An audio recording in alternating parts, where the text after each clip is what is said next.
ദിനുവയിൽ ഇപ്പോൾ ക്ഷേത്രങ്ങളുമായി ബന്ധപ്പെട്ട ഏത് വിഷയം ചർച്ച ചെയ്താലും അതിനെ വേറൊരു രൂപത്തിലേക്ക് കൊണ്ടുപോകുന്നത് നമ്മൾ മുൻപും കണ്ടതാണ്. ഈ മേൽവസ്ത്രം ധരിക്കുന്നതുമായി ബന്ധപ്പെട്ട ഒരു ചർച്ച ഒരു ഘട്ടത്തിൽ ഉയർന്നു വന്നിരുന്നല്ലോ. അതിൽ യഥാർത്ഥത്തിൽ ശിവഗിരി മഠമടക്കം ഒരു പുരോഗമനപരമായ നിലപാടെടുക്കുകയും അതിന്മേൽ ചർച്ചകൾ നടത്തുകയും ഒരുപാട് സന്യാസിമാരും അതിൽ പ്രതികരിച്ച് അനുകൂലമായി പ്രതികരിച്ച് രംഗത്ത് എത്തിയിരുന്നു. പക്ഷേ അത് ഏത് രൂപത്തിലാണ് ഒരു പ്രത്യേക വിഭാഗം അതിനെ എടുത്തത് നമ്മൾ കണ്ടതാണ്. അപ്പോൾ എന്തുകൊണ്ടാണ് ഇതിൽ ഒരു പൂർണ്ണമായ ഒരു നിലപാടിലേക്ക് അല്ലെങ്കിൽ പൂർണ്ണമായി പുരോഗമനപരമായ ആശയത്തിലേക്ക് അവസാനം എത്തിച്ചേരാത്തത്, അങ്ങനെ ഒരു തീരുമാനത്തിലേക്ക് എത്തിച്ചേരാത്തത്? ഇതിനകത്ത് ചരിത്രപരമായിട്ട് തന്നെ നമ്മൾ പരിശോധിച്ച് കഴിഞ്ഞാൽ വളരെ രസകരമായി കാണാൻ പറ്റുന്ന ഒരു കാര്യം എന്ന് പറഞ്ഞു കഴിഞ്ഞാൽ, ക്ഷേത്രപ്രവേശനം നടന്നുകൊണ്ടിരിക്കുന്ന സമയത്ത് അതിനെതിരെ കേരളത്തിനകത്തെ സനാതനധർമ്മ വിശ്വാസികളായ സവർണർ എന്ന് പറഞ്ഞുകൊണ്ട് ഒരു പരാതി സമർപ്പിക്കുന്നുണ്ട് ഈ കമ്മിറ്റി മുൻപാകെ. അതിലെ ഒരു 2 കാര്യങ്ങൾ മാത്രം പരിശോധിച്ച് കഴിഞ്ഞാൽ ഇന്ന് ഇവർ ഉപയോഗിക്കുന്ന ടാക്ടിക്സ് എന്താണെന്നുള്ളത് നമുക്ക് മനസ്സിലാവും. ഒരു കാര്യം അവർ പറയുന്നത്, സവർണരുടെ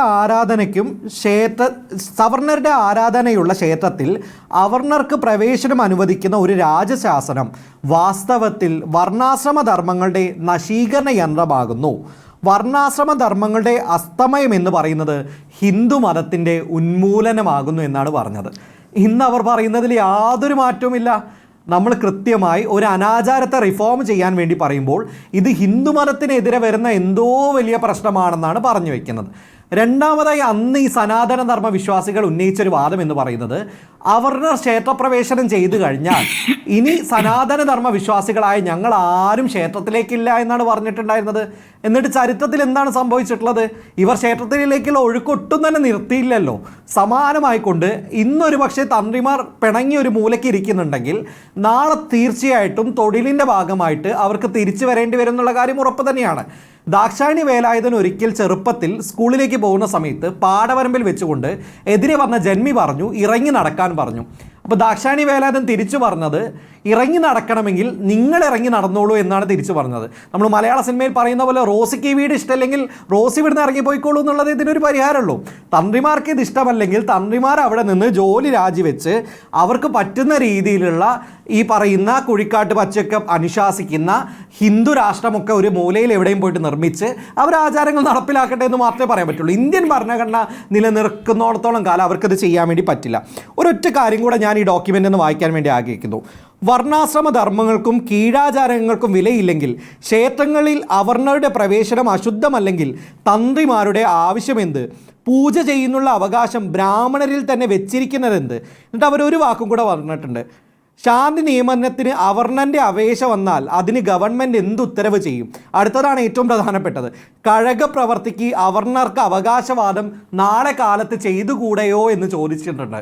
ഒരുപക്ഷെ 1936 ക്ഷേത്രപ്രവേശനം വരുന്ന സമയത്ത് ഭയന്നുകൊണ്ട് സനാതനധർമ്മ വിശ്വാസികളായ ആളുകൾ അന്ന് മേടിച്ച കഴകത്തിനകത്ത് അവർണരെ നിയമിക്കുമോ എന്നുള്ള ഒരു കാര്യമാണ് ഇന്ന് നടപ്പിലായത്. ഇന്നും അപ്പോൾ അവർ അന്നത്തെ അതേ സ്ട്രാറ്റജി പുറപ്പെടുവിക്കുന്നു. സോഷ്യൽ ബോയ്ക്കോട്ടിംഗ് നടത്തുന്നു, ഹിന്ദു മതത്തിനെതിരെയാണെന്ന് പറയുന്നു, വിശാല ഹിന്ദു ഐക്യം തകർക്കുന്നു എന്ന് പറയുന്നു.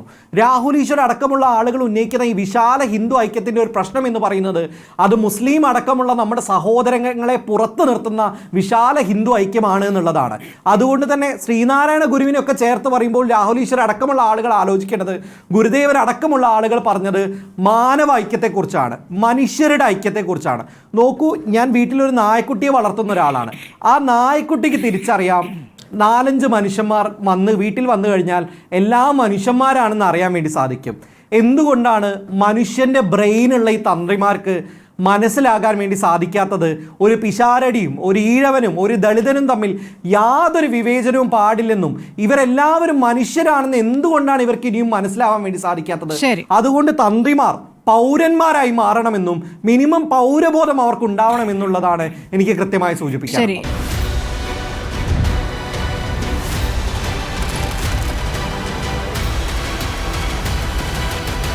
ഡിബേറ്റ് വിത്ത് സ്മൃതി പരുത്തിക്കാട്.